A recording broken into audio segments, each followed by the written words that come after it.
Laura Becker shares how mental health issues were overlooked in favor of addressing gender dysphoria, leading to transition and later detransition.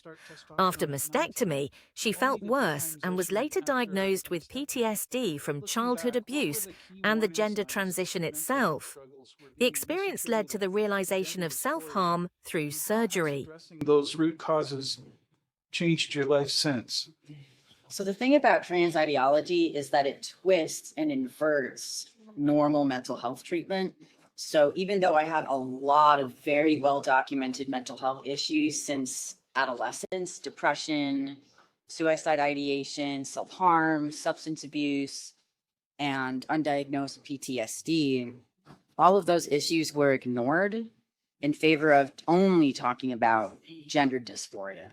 And because it inverts reality, I was told that because my gender dysphoria is so bad, that that's actually a sign I need transition even more, instead of the more reasonable approach in other mental health treatments, such as for anorexia or body dysmorphia. I was told that you need this treatment, even though I was suicidal. So instead of actually addressing the root causes and saying, hey, let's slow down. We can't make these decisions right now. You're not in a good state of mind. Let's talk about this. I was rushed down the medical conveyor belt, and I had testosterone. My breasts were cut off while I was suicidal. And after the surgery, I felt even worse. I thought that I was going to feel better because I believed that this was the treatment for gender dysphoria. And I just hated myself even more. I was more suicidal. And for a few years, I lived this very, very scary existence where I was using hard drugs to cope.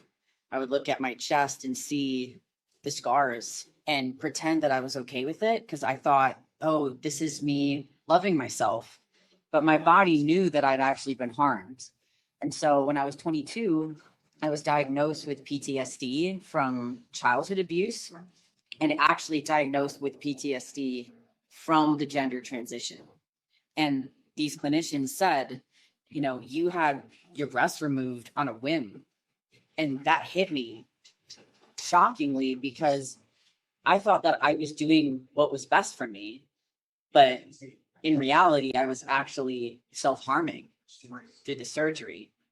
And I had a lot of pain and a lot of grief realizing that I had permanently damaged myself chasing this fantasy that I would never achieve, which is to become a man.